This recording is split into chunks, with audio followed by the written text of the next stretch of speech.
And now, the Rink Rap podcast from Forever Blueshirts, talking all things New York Rangers hockey. Here's your host, Jim Cerny.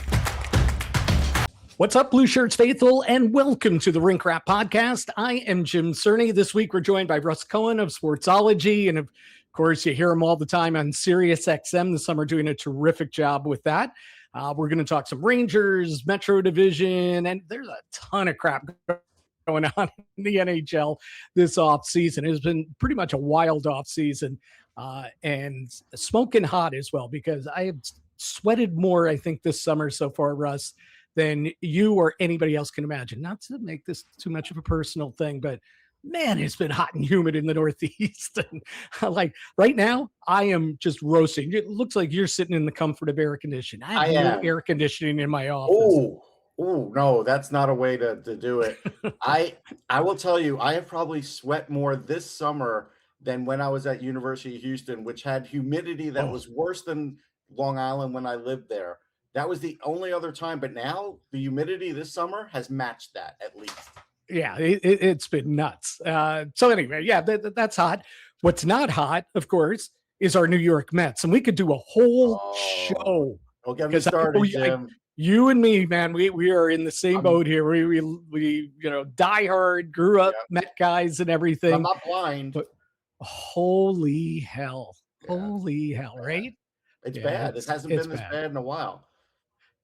Worse than bad, because the expectations were high. Right. Though I guess that was unfair. I know now. Here I am going down a path on a hockey show talking about the Mets. But the one thing I'll say is, when you start a season and marketing it after getting rid of core players, like, hey, we're fine, everything's going to be fine, and now it's like, hey, we're going to have like a top 6 pick.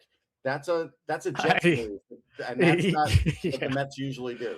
Just saying. Yeah. Or they've had to pivot so much under Steve Cohen. You think it's going to be great? Oh, here's Scherzer and Verlander. Okay, look, quick sell off. Right. Oh, we made this great run to the NLCS. We're on our way. We're going to be Dodgers East. And and then the crap that's happened these last 2 years is. Just don't mention Kodai Senga, or else I'm coming through the screen and I don't even wear it anymore. Oh my goodness. In any case, if you take a deep breath and we head into the hockey off season, we'll get to the Rangers in just a second. In a bigger view, and this may tie into the Rangers or the Flyers. I know you're down in that area. Yeah. What do you make of Jason Robertson? I know they had to get him. They had to get that deal done, and he could sign a 1-year deal. And you can argue he's being walked right into unrestricted free agency next summer. Though, of course, Dallas can get something done with Robertson before then. Just kind of your overall feel and things that you've heard about Robertson.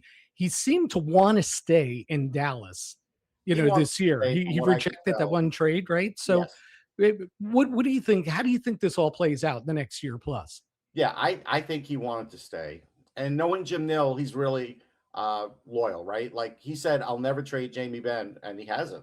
Jamie Benn just got a 1-year deal. So I think based on that, we have to kind of look at it and say, all right, you know what? We got him on a 1-year deal. Let's figure out the cap. Something will happen at, the deadline or at the end of the season, and then let's bring him back in with negotiations. Most of the time when guys do get walked into unrestricted free agency, they don't come back. I think there's a really good chance he comes back. And so I feel like this deal is good for them. I do. I feel like it's like, hey, let's see what happens with this team. But I think they still want Robertson as a core piece. I feel like there was other things we were hearing, like, his camp may have been a little difficult too. Not him, maybe other people close to him. So that's one of the things that I think was an issue. So I think in the end, right now, this worked out well, and I don't think it's the end of it.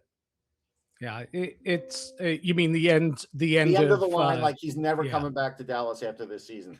I think it's going to be okay. I do. Yeah, it's funny up here in New York, and you can speak to if it's the same in Philly, but a year ago at this time, people are like, oh my gosh, next summer, Connor McDavid's available. If he doesn't get to free agency, there's Jack Eichel. If he doesn't, there's Kyle Connor. Sure. And then, of course, we all know the story. Like, even the guys that were on the verge of making it to July 1st didn't make it to July 1st, Tuck and Radish. And right. so, here we're projecting out and wondering about Robertson. Now, these days, and with the salary cap becoming what it is, really going up, there's no more flat cap, not even close to it anymore. It's almost a bigger surprise when a team doesn't retain its star player, right? Right. And that's the thing. I think thinking has to change in front offices, because the Flyers a couple of years ago did have this thought like, hey, this was going to be a big offseason. This was like 2 years ago. They cleared cap space. It didn't work out. I don't think you can do that anymore. I think teams are focusing on keeping their guys because they have the money. So unless something really isn't working or a guy's on the downside, I think that is what they're planning on doing. And so, like, that's most teams, because if it's going to go up $5 or $7 million every year, I mean, look, are we far away from Bobby Holik contracts? Probably not, but they're not there yet. Oh, the man who knows to throw a dagger, the Bobby Holik contract. Listen, those Rangers, Slats, and Neil, they gave out some. Oh yeah, some just atrocities of contracts of guys. You talk about paying for. Don't worry about it. I know they don't worry about it, but you're paying for. Let's go pay Bobby Holik for all his Stanley Cups that he won. Oh, for our arch rival across the Hudson River. Yeah. Don't get me started. So there's that. But so part of that new philosophy, obviously, is targeting these young players. These young players, coming off their entry-level contracts, right? Whether it's those players re-signing for tremendous salaries, or, as down in Philly, targeting a stud coming off his entry-level contract, becoming an RFA, like the Flyers did with Leo Carlsson. Right. I guess, again, your thoughts about that, how it went down. Did the Flyers, did they believe that they could pull this off? Did they think it was going to pull it off? I'm a little confused, I think they because thought like 40% it might happen. Yeah. So they tailored a deal that would make it hard for the Ducks, but the Ducks have one of the best cap guys in the business, and they matched it. Now they're still going to have some issues, no question. Yeah. And I think Danny Briere will have a target on his back to some degree. I do think there'll be more offer sheets, so I don't think it's like he's the only one that's going to do it, but he is the only one that did it now, and it definitely changed the salary structure. Hey, that's just the way it worked, right? So, okay. And the Flyers will be very careful locking guys up right away, knowing that teams are going to be looking, but there's always going to be that player. There's always going to be one that slips through, and it'll probably happen to them too. Is it a sound strategy? Not really. I mean, because it's a hope, and you get your fan base all jazzed up. They hope that they get the guy. The guy gladly will say he'll play for that team because he's getting paid way more than he was ever going to get offered. So why wouldn't he? And in the end, he stays where he wanted to stay. It's not like he didn't want to come to Philly. He was willing to play there, but he really wanted to stay in Anaheim, and they forced the hand. And so what does this prove? It proves that agents have way more power in hockey now than they used to. Yeah. And we've seen that the way the agents, brokering trades, here most closely to the Rangers, Vincent Trocheck wanted to make sure that his interests were going to be taken care of. He only had, at July 1st, he only had a 10-team no trade. Right. So he brought in one of the best in the business with Pat Brisson. And I he think hired that's why him. He did it. Yeah, absolutely. I didn't think he was going to get traded last season, no matter how it turned out, because I figured Mike Sullivan would balk at it. But again, once he brought in Brisson, the writing was on the wall. It was going to happen. And so I'm sure if you interviewed Sullivan on the side off the record, he didn't want him to leave. No way. Because now their centers, they're compromised down the middle compared to where they used to be. So, but again, it happened, and it just proves that, yes, the agents are definitely more powerful than they were. They're pulling the other levers. They're talking the teams into it, and they're making out, which is fine. That's their job. Like, this is all within the CBA. So, like, I'm not salty about it. I'm not mad about it. Like, you could have done this at any time. So It's the way it is until they have another CBA. Right. Yeah, since we kind of opened up the Trocheck conversation, we can go down that rabbit hole a little bit. And I agree about Sullivan. Obviously he's not going to tell us that, what are we doing? We let this guy go. But he tipped his hand a little bit, because when Vinny wasn't traded ahead of the deadline in March, the next day, or maybe it was even that day. No, I guess it was the next day. Rangers had game, and Sully met the press. And he was buoyant. Yeah. He was like, listen, it's great. We still got Vinny Trocheck. This is great. And just played up all his attributes and everything. Course, yeah. He wanted to as keep a coach, that's a tough guy to replace, right? It is. And I know Sully gets the big picture. He's a smart guy. And I think he and Drew certainly have good relationship. They're in lockstep, for the bigger picture. Sure. But boy, if you're a coach and you're the Rangers right now, and this is no disrespect to, Mika and JT, and Noah Laba is the third line center now, but that's 21 minutes a night, every night, because he is such a durable guy. And winning faceoffs. Winning, one of the best in the game, winning faceoffs, right? Takes away the option too of, JT doesn't always have to play center. We could put JT on the wing, and we could really load up in the top six if we need to, or in the final 10 minutes of a game, or whatever the example is. And again, it's no disrespect to Noah Laba, who I think is a nice third line player, third line center, and I think will continue to improve. But that's a massive crater, I think, in their lineup. And that circles back to your point about, boy, coach can't be thrilled about this. No, I mean, look, Noah Laba should be really a fourth line center. So if I'm another team and I'm playing the Rangers on the road, I'm probably putting my first line out there against their third line when I need to win faceoffs. I'm probably going to do that. And now I don't know if it'll match up that way all the time, but definitely at times in the game. So that's going to be a weakness this year. Like, there's no way around it. Trocheck's smart. He's smart defensively. You could also make an argument they're going to lose that too. Right. And yeah, I mean, there's so much. I've talked ad nauseum about it. I get why they felt they had to trade him. He was their most tradable commodity that they could get. Did they really get enough for him? I don't know about that. So that's exactly where I was going with this. We know that they wanted another puck moving defenseman, somebody to not only produce points behind Adam Fox, but somebody that could quickly and efficiently do a better job of getting that puck out of their own ends. Somebody to distribute it, get it up to the forwards, and head into the attacking zone. So they did that. They got Sean Durzi. They like him. Question marks about his durability, of course. But I don't want to take away your thunder. You give me your overview, your take here on that trade. And of course, they also got the center prospect Cole Beaudoin in there as well. Yeah, Beaudoin actually is a really good prospect. Like, he's kind of like Chris Kreider light, because he could live in the crease. He can get there. He doesn't have the hands that Kreider had. He doesn't have the speed that he had, but it's pretty close to speed because of nowadays. But, he could be a presence in front of the net, which actually – that's the part of the deal I like better, Jim. Durzi's fine. Like, he's fine as a puck mover. I think he's a power play 2 guy, but he's not a big point guy. Right. Okay, you improve that part of it. And there is something to be said about it. If you have the puck and you're moving up the ice, the other team doesn't have it. Okay, but this is for Trocheck. So I think on the prospect end is kind of where you're hoping to hit the home run. I think with Durzi, he fills in fine, but does he transform that defense? No.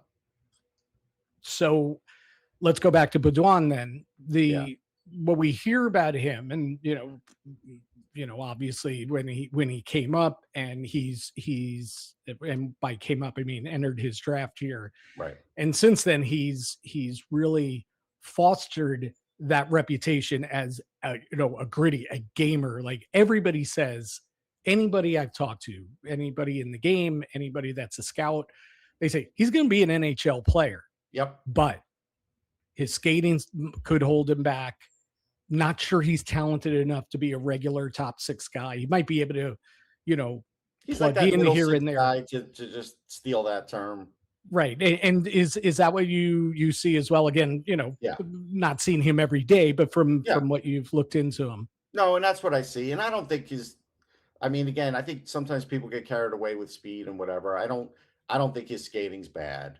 I don't think it's going to hold him back. Would it hold him back being a top 6 guy? Maybe.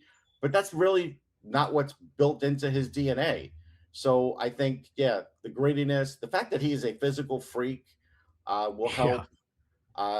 So I think you have to play to a player's strengths. You always can improve skating to some degree, and his straight line will be okay. And it's the other part. Like, you're missing Chris Kreider in front of the net.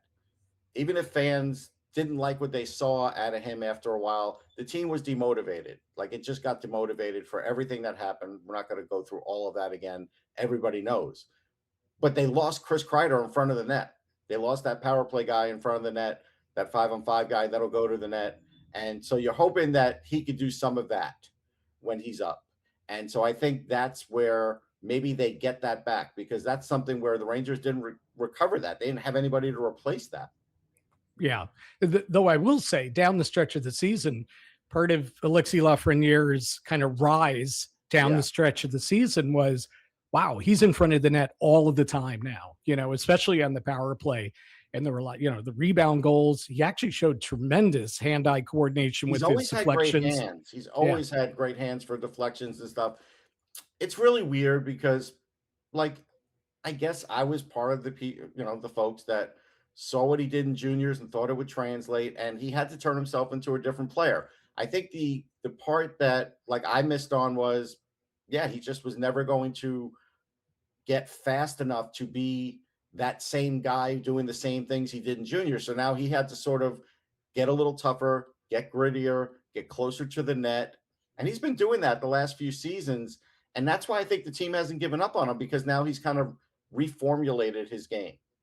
So reformulated his game. And I love how we follow the twists and turns here. Reformulated his game. What do you think's a fair projection point-wise for him? He still hasn't topped 57 points in 6-7 NHL seasons so far. It's 6, I guess. Where do you think he goes? And do you buy into that? Basically, it's a small sample size, what he did down the stretch there.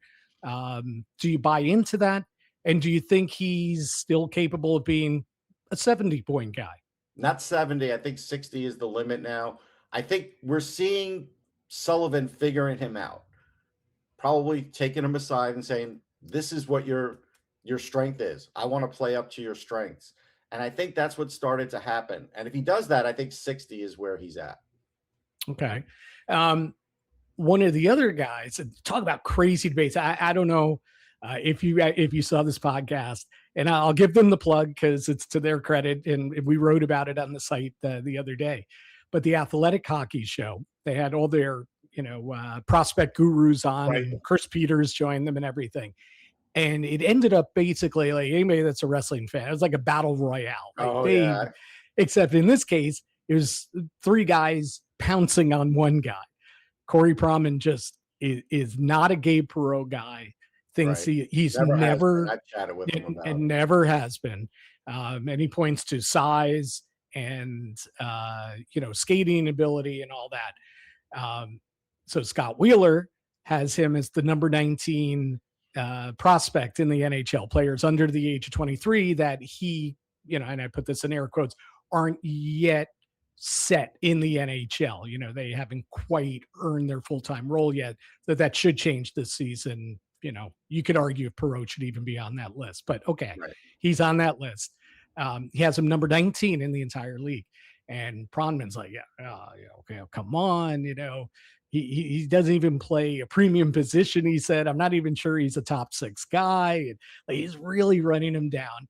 And he drew a comparison to Matthias Michele, that he said, that's what he's going to be, and, with Scott Wheeler's like, no, I think he's a 60, 70 point guy. And then Chris Peters lost his mind. I'm sure. I know Chris really well. So here's what I would say. I'm in the captain's chair now for Hockey Prospect Radio and Sirius XM. So Yep. yeah, this conversation may come up, but we're not going to have a battle royale. But I know Corey well enough to know that what he believes with players, and I think sometimes he goes overboard with it. So with Gabe Perreault, I can go back 2 years, or maybe it's 3 now, when the Rangers were playing him late in the season. He came up. Gabe, And yeah, that was the end of the 24-25 season. right. So I was in New Jersey watching that, and I was meeting up with a scout in between periods, and the scout was pointing out at that time he was behind the play. Some other things looked good, but at that time he was behind the play on a lot of things, on hits, getting in the zone, all that, right? And it helped refine what I was seeing, and I agreed with that. So fast forward to this past year, that's not the case. The skating has gotten better. I think it was unfair to say, hey, look at that super line he played on forever. And he did. And going all through his junior career, college career, but he had to break away from that. And I think he has.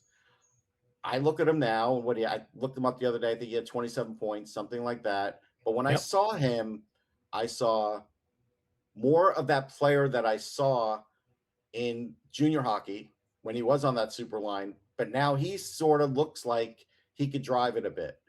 Now, I don't think he's going to be a 75-point guy, but I think he could be a 65-point guy. It's hard to get 70 in this league. Maybe he'll do it 1 year, but I think he'll be right around that range. And he was never going to be the fastest guy, but he always had great hands and great vision. And he was going to have to just find a little time and space. And he's definitely getting stronger. Like I saw him at the NHL rookie photo premiere a couple years ago, the showcase. And I saw he was putting on some muscle then, and now he's got even more. And that happened through his college career. It's a good thing about going to college. And so like now we're starting to see the rise of Gabe Perreault, but I don't think he shouldn't get overhyped, but he definitely could be a top 6 guy. I think I think that's depending on his line mates.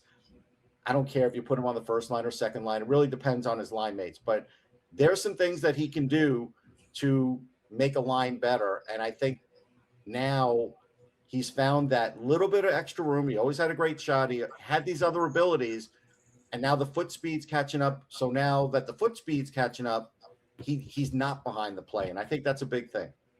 Yeah. And I thought Chris made a good point too. And, like you have known Chris for years, great guy. I respect his opinion, not shy about sharing his opinion. Nope. And I mean, he said at his absolute best, he goes, the peak, he could be 100-point guy. Now, I think that's a little over, and I'll tell Chris that when I see him. And it could be he was just so riled up with Corey. Like he was fired up. He was raging in this debate. Is insulting, okay? Because like this is a guy that had a couple years ago had a really big season when he got unfettered line access on a team that was bad, that it didn't matter what happened. That's when he's at his best.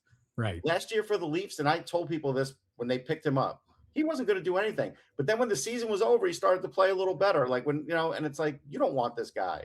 You really don't. And Gabe Perreault is not that. He is a gamer. He is not that guy. And so I just think this is why I don't like comps. I don't really give out comps, as you know. You've known me for a while. If I do, I really am careful about it and just say, hey, there's some characteristics there. There is nothing I see from Kelly and Gabe Perreault to say, yeah, there's something. No offense. Except they're the same height. Like that was what that's what he was leaning into. He's another 5'11" guy that doesn't skate well. But that's the bias. Unfortunately, that's the bias. It's the 5'11" bias. If he was 6'1", Corey would have ranked him higher. That's a fact. Right.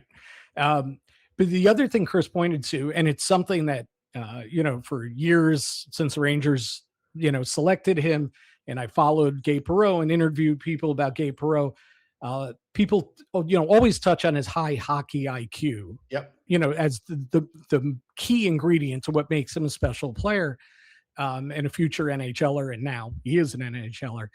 But I thought Chris took it a little bit step further. Is he said, "You look, yes, he played with Smith and Leonard all those years, both in college and World Juniors and USN, the they never really team development program." I only saw like 2 shifts ever without those guys. Like it was crazy. Right. But the but was, he said, Gabe didn't get enough credit for the fact that he just makes players around him better. And that's Because what he I was makes alluding smart to. decisions, the way You he get him on the thinks the right game. line, and now that he's caught up speed-wise, now the brain gets there too, and that's a big thing, no question. Yeah, and I remember years ago, Torts told me it was just me and him, and I don't remember where. I think we were in a gym on the road somewhere. You and were we were working just out like, with Torts? yeah. Oh man, do I have stories about that? We wouldn't go together, but like, you know, you go to the hotel gym, Right. Oh, and you know, then Torts comes in, and this is total. Now I'm totally going down a different rabbit hole, and I promise to come back quickly. But you know, it's when I worked for the team, so you know, we were all stayed in the same hotel. And I remember one year we're in Denver, you know, so I'm on the treadmill and I'm running, and I got my music in and all that. And like I'd been in the gym, yeah, not forever, but you know, maybe an hour there, not running the whole time, but I was gonna doing say my that's workout. pretty good, man. It's pretty good in Denver, especially, right? Yeah, with the altitude. But I felt like I felt like I was at my end. I'm like, wow, normally I can go faster, longer, but boy, this there's something to this air thing, you know. And I remember I started to cool down, slow down, and Torts comes over. He tells me, take out your phone. I'm like, hey, what's up, Torts?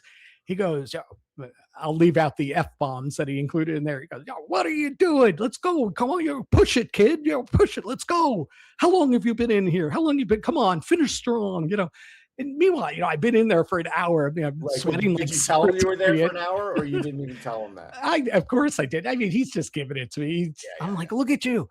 Look at you. We're here in the gym. I don't play for you, and you're still coaching me up. Right. That's what he does. He's a beaut. But I remember him years ago. Let's see now if I can pull this back. We were talking somewhere, in a gym somewhere, similar scenario, but not coaching me up.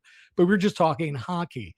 And now I got to get the point in my head about, not every good player can play with good players or great players. He said it is a skill to be able to play up and play with those guys. Yeah. And to me, and again, I'm not saying he's a 100-point guy or whatever. No. But Gabe Perreault is that type guy. And I think that's what Chris was saying as well. And that's what I was saying about line driving. Like, I think he could be the driving guy in a line, but he needs guys that can play, that work, that complement him. He's not going to always be able to do it by himself. And that's a key thing. So, and that's, he could be the line builder. Like, there's no question about that. And I think that's something, because when you saw him at his best, when he was playing with Leonard and those guys, that line, Smith. Yeah. He still scored some great goals, like some highlight reel goals. If you get him in the right spots, he knows where to go with and without the puck. Right. So, he's going to pick it up. You're going to see a big game here. If you're playing fantasy, I would pick him up. But I think he is going to max out around 70. It doesn't mean he doesn't have an 80-point year or something. I remember one time, I'm going to go way back. Like, remember Ray Shepard had a huge year once. Oh, Shep. Yeah. So that happens, but I think his norm is going to be around 65, 70. Okay, fair enough. See, I did get to the point. I almost completely lost it, but I pulled it back. So I haven't completely gone off the edge here. No, close many times. And I am creeping closer and closer to the edge, but all right, I was able to pull that one back. Let's take a quick look at the Metro. And you know what, before we even do that, like where you kind of see in a big picture the off season, we've been talking a lot about, kids here, and certainly focusing on Gabe Perreault. How good do you think Porter Martone's going to be for the Flyers? I think he's going to be a major pain in the ass to play against for years to come for Rangers and everybody else. He will be. I mean, I had him ranked third or fourth. So I think the world of him. I think this year you're talking about 65 points.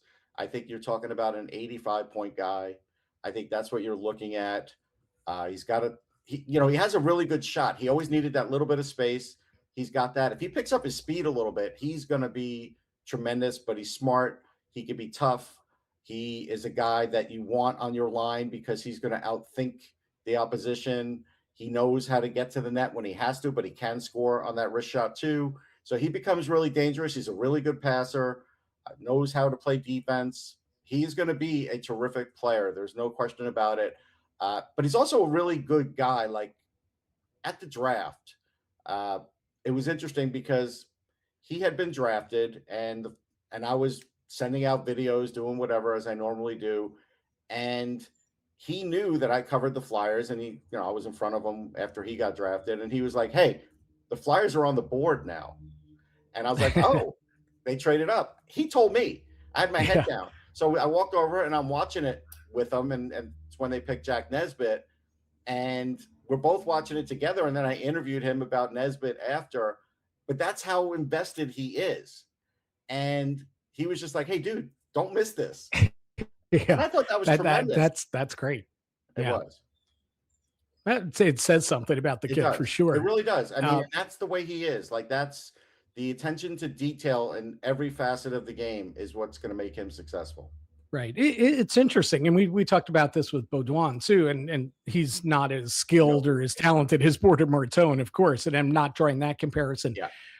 But these intangible things, that's why it's so important. The interviews that teams do, all the background intel that you get on a player is so invaluable, because the person, the leader, the teammate that some of these guys are. And it's kind of a windup to, it's one of the things I think it appears the Rangers are trying to do here. You can argue that Liam Greentree or Cole Beaudoin or Jacob Battaglia, these guys that they've acquired, or even Nathan Aspinall, who is a lower round pick coming off a great OHL season. The thread amongst them is not that they all, well, it could be that they all put up big numbers in the OHL, but I think the more consistent thread is, well, they all might be middle six guys, but boy, character, leadership, great teammates, they all seem to check all those boxes. And it seems to, Chris hasn't really said that, but it appears that is so important right now to the Rangers as they build up their, prospect pool again. Yeah, I mean, they're definitely looking for guys that play hard, size and toughness when they can get it. So, like with Greentree, I just watched some new video on him, and I always liked him. Love his smile. The fact that he's got very few teeth shows what kind of player he is. He will do anything. He is not the fastest guy, but he knows how to get from A to B. So he has some tricky stick moves. He can get to the net at the level he's at. We'll see as he moves up if that's going to change, but he's going to have the will to do it, and that's half the battle. He's got a good shot. He plays a full game. Like his defensive zone starts, he gets a lot of them. And so he's a nice prospect to have. He could be a second liner. I think that's his zenith for that, and he would be a good one. But if he's a third liner, he'll be like an optimal third line guy, like a guy you could really count on in a lot of different situations. So, that's one where I feel like just let him go on his course of development, get him to a speed where you're comfortable with saying at the NHL level, it's good, and he'll figure out the rest. And then you really would like him, at the draft. So with Sirius, like I was on the draft show, we did like 6 hours. That draft was too long. Yeah. But Albert Smits is an interesting guy because I was on him very quickly. He had the kind of year he had with the Olympics and everything else. The only guy in the draft that did that. But I knew he was going to be a Ranger. Like, it was I was predicting guys on the air, and I probably was like 50%, maybe 55 at the tops. But that one I knew was 100% because of what Drury is looking for. But I also think that if you want to say that Smits doesn't have the offensive game, I challenge you, if you go watch him against players his own age when he was in junior hockey starting overseas, he had a lot of moves. It's just that when he started moving up the ladder and then eventually the Olympics, he has to play a certain role. But what sold me on Smits was the I don't give a attitude that he had playing against Connor McDavid. Didn't care. And he doesn't. He doesn't care who he lines up against. This is a guy, and that sometimes players could struggle in New York, especially players from Europe. If they're not comfortable in their surroundings, New York can be a lot. He doesn't care. Nothing will bother this guy. He will do the same thing every day. Just go to the rink. He will shut out the outside world, and that will make him very successful. He's very physical. He's going to score points too. He's not going to be like 70 points or anything crazy, but I think he could be 50. Now, if he gets 45, 50 and he's really physical and he's shutting down guys, you're going to be happy. And he's going to do it soon. I'm a little worried about, like, the ELC is fine, right? I know the argument. The argument is, well, you can't really send him to Hartford because Hartford's not that good, but I almost still want to start him there just to kind of see where he's up against with pros. The Olympics is one thing, but this is like starting the season flat-footed. It's always harder for a young guy than starting him with the Rangers. But, in camp, who knows? You'll see what happens. He probably will make the team. But again, I don't know if I'm fully on board with that right away. I'd like to see him just kind of go a little slower. But if they don't, they don't. He'll adapt, and he'll be really good. Interesting. Yeah. What happens with him in training camp is probably going to be the number one story in preseason games, Jim. Like, there's not a lot of preseason runway here. Right. Exactly. He's going to have to make a fast, quick impression on top of the fact that, yes, he's the number 5 overall pick in the ELC, as you talk about.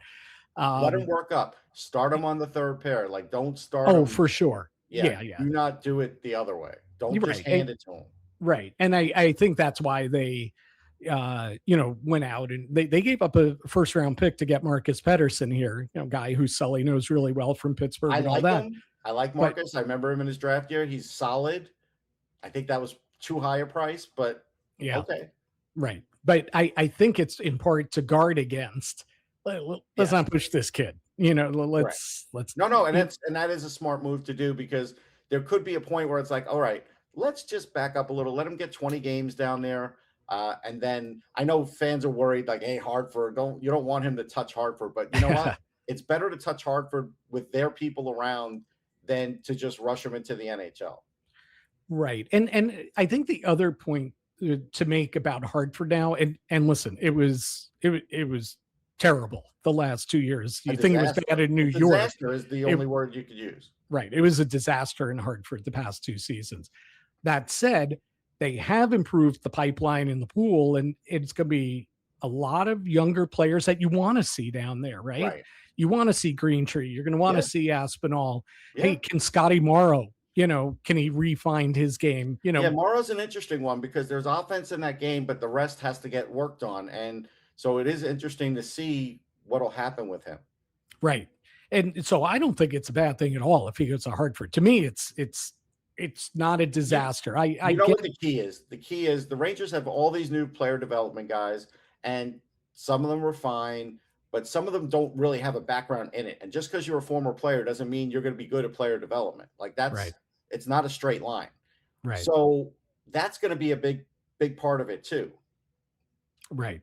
And it just, closing the loop on that, I think, in development camp, Drury actually met the media, and he was asked a lot about Smits and the opportunity that's ahead of him, and he said he repeated over and over. He talked about all the reasons why they drafted him and why they love him and everything, but boy, did he emphasize more than once, there's no rush here. Like, this is a big picture with this guy. Now we'll see. We'll see how he's saying and doing. That's the tell here, and that's the thing. You're right. I mean, if they get excited about him, that could change things. But he's a great kid. Like, his comp for himself is Moritz Seider, and I think that's a great guy to look up to. I don't think he has exactly the offensive game Moritz does, but I think a lot of the other things are in there. Right. And listen, if the Rangers open this season with him, as you said, playing 20 games, whatever it is, maybe he plays half the season, maybe he plays the whole season in Hartford. We'll see. Yeah. Especially if things are going well in New York, which certainly is debatable. But that's what you're expecting, Jim. I'm just saying, listen, outside of Carolina, there's no runaway team in the Metro. No, there's no runaway team, but yeah.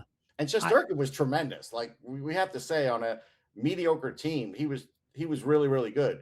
Right. But I don't know if they've done enough to really put themselves in the playoff picture. It doesn't mean they won't be 6 or 8 points out at some point late in the season, because that's the way the NHL is. But can they close on that is going to be the key. You're right. There's a lot of parity there. But the problem is the Atlantic is so stacked, they're going to steal. Right. Probably both wild cards. Spots. Yeah. I would assume that as well. Yep. So we'll see what happens with Smits. I mean, that's going to be, to me, that's the number one story, for the Rangers heading into training camp. Yeah, he's their future now. Like, you want him to be a top pairing guy. If he's a number two, it's fine. Like, there's no problem with that. The Rangers have had some great number twos over the years, and you will take that every time because those guys are hard to get. They're hard to trade for. So, that part's good. And I like the future of it, how it lies out. They select him here. We'll argue, or we're not arguing, but we can debate whether he makes the team out of training camp or he joins them during the season, whatever. But it's got to be in that third pair role, right? You don't want to do too much with him, force too much on him. Right. But when you look at his future, once he finally arrives, okay, he starts on the third pair.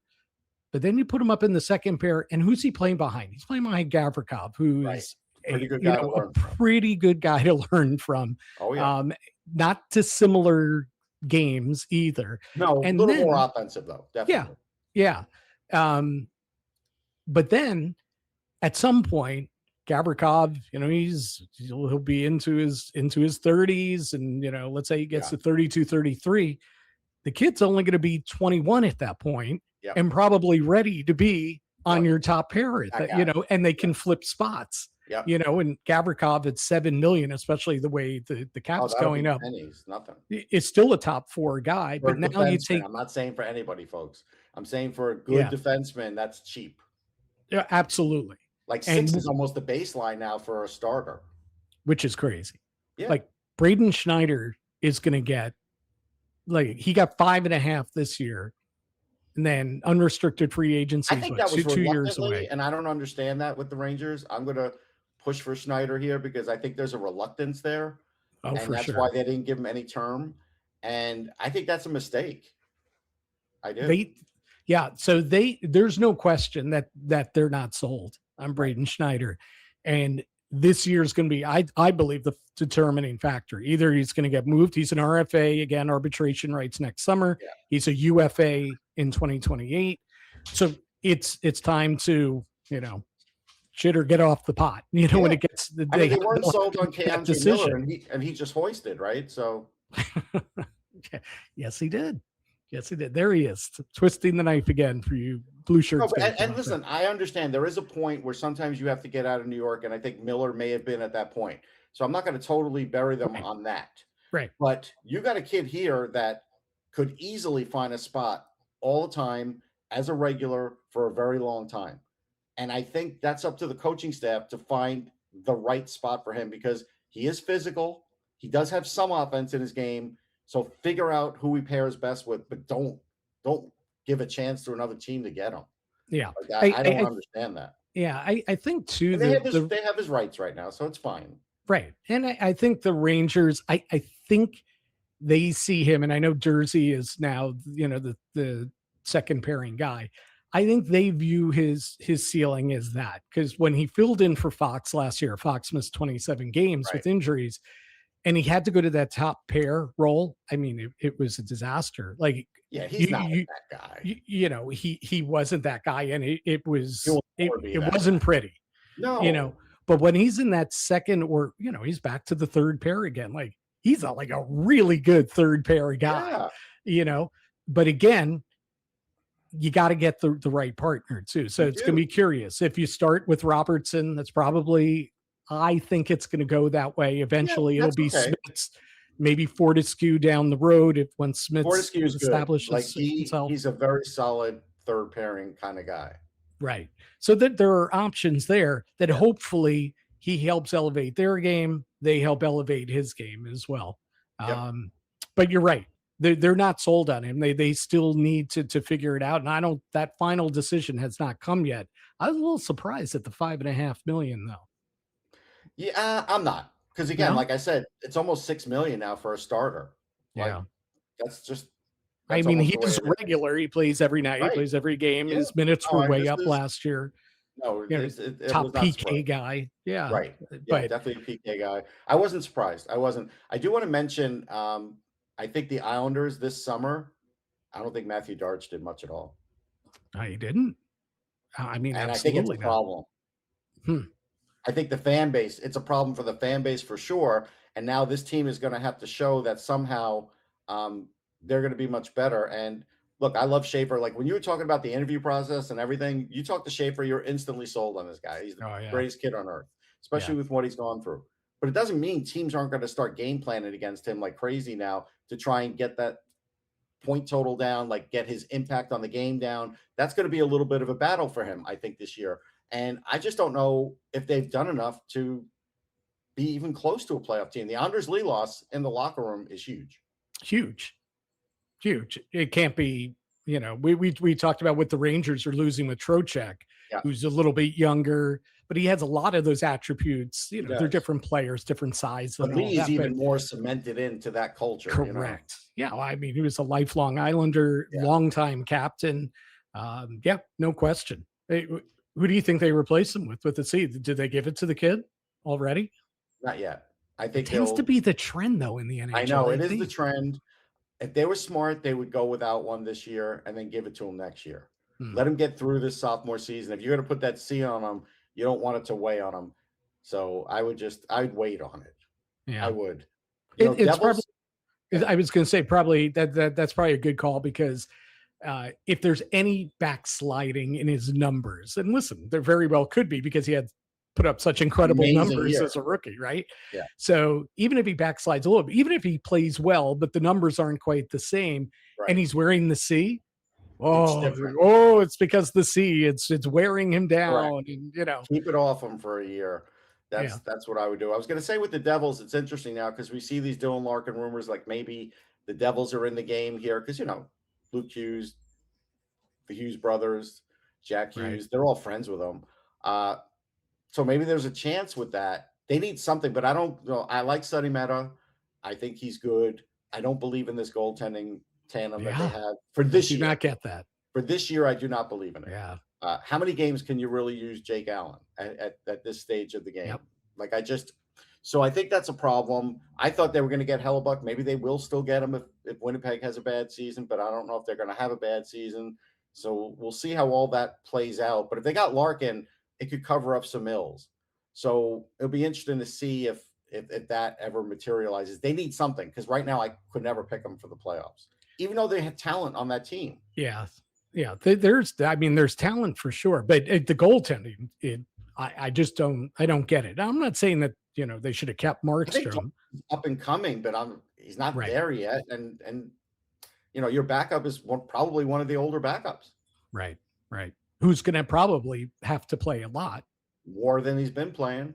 Right. Yeah. It's so many question marks as we go, through the East and all that. You want to talk about Columbus and no, we don't have to break down each team, but because here we'll wind it up. We'll start to hit the home stretch here. If we say, and I think we both agree that the Atlantic's probably going to have 5 of the playoff teams in the East. So it's only the top 3 in the Metro. Certainly Carolina is the team to beat. Yep. I would argue Washington is probably the second best team, right? Yeah. So that now it's a free for all, right? There's Philly and Pittsburgh, both made it last season. Yeah. You could argue for or against either one of them. Neither one's a slam dunk to me. Right. Then maybe that next wave becomes, the Rangers. I'm not sure about Columbus. I don't feel that. Especially with this Jet Greaves stuff, like they're basically showing you what they think of him. Yeah. In the arbitration. Yeah. And what they think of him, but also I think looking at it as, well, you gave us one pretty good year here and we did lean into you, but he's asking for the world. You talk about a crazy differential there. Close to what market value is. And Columbus never likes to pay market value. Let's be real. Yeah. So that's the argument on that one. But I don't look at them as serious. Like I said what I was going to say about the Rangers, the Islanders, they'll be around. Yeah. But they're going to have to really do something probably at the deadline that's significant because they didn't do anything significant and they lost some. So, but they have good goaltending, Schaefer. They have a lot of good players. Yeah, and they have some good young players on the way. They're going to win some games for sure, but they still need that little bit of boost. So I don't know.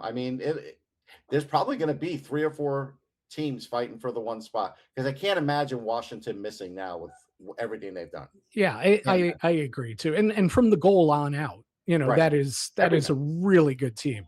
Everything. And listen, they were a playoff team 2 years ago that backslid a little bit last year. Yep. And for me, love the coach. Oh yeah. Spencer Carberry, I think, is one of the best. I don't know. I used to say one of the best young coaches. He's just one of the best coaches. Right? Yeah. I mean, he never gets too high or too low. You look at him, he kind of looks like a hitman. Like when you walk past him in the hallway, he's kind of like deadpan, serious, but I like what he does as a coach. Clearly Ovechkin likes him, or he wouldn't be back. Yeah. So no, there's a lot of hope there. So you got 2 slots there. Look, this is hockey. Couple big injuries, anything could happen. Team gets hot, last 15 games of the year. Yeah. You never know. But I'm just saying, that's right now in the summer, as we look at it, that's the way I see it. Yep. And I agree. And I appreciate your time. You've really crushed it today. What I love about this is, like, we were all over the place, but it's like, it's these 2 dudes, like, we're sitting up in the press box and we're just talking hockey, right? Yeah. And it just so happens that we're in this setting instead. And I love it. It's so much fun. It's almost like we were talking about, like, the Newark Bears and the Camden River Sharks. Bringing up those days, are you? Yeah. Oh yeah, why not? A little Atlantic League baseball for those not in the know. Right. By the way, the stadium in Newark, Riverfront Stadium, that they demolished. Yeah, I pass it. It's a shame. That was a nice stadium. I have some beautiful pictures of it. I like Campbell's Field. It's awful. Yeah. But we have our memories. Ricky Henderson, Jose Lima. Yeah. My guys. You can't see it here. I would turn the thing around. But when Ricky left the Bears, when the Los Angeles Dodgers signed him that one season, he got back to the major leagues. It happened. We were in Camden when it happened, and Ricky went back up. He got a car, so boom. And when we got back from that road trip, he was gone. He was out in LA, and on my desk, he left a photo. And I'm not a big collectibles person, but he left a photo, and Radio Man, and that's what he would call me, Radio Man. Appreciate all you did for me. Here, Ricky Henderson. Yeah, that's great. Yeah. And people like, I tell them the story and they're like, Ricky's Ricky. He wouldn't do that. No, Ricky did that. No, that's great. That's a great story. And those were fun days. Like, that league was fun. It was kind of like the slap shot of baseball leagues. It was great. Yeah. Well, listen, I did stuff for the even lower independent leagues, the Northern League for a while with the Jackals. Yeah. That was more slap shot than the Atlantic League, right? Yeah. Anyway, good memories. Great hanging out today with Russ Cohen of Sportsology. Follow him at Sportsology on X. And I got to make sure I get all this right. Yep. And of course now, especially during the summer, but throughout the year on Sirius XM. Every Saturday at 9 a.m. So you can listen. We're doing a whole draft recap. We're into episode 2 this week. Nice. And we got your recap on Albert Smits. We love that this week on our show. Myself when we get to it. Exactly. Awesome stuff. Russ, continue the great work, and thanks for your time today. Okay, thanks, Jim.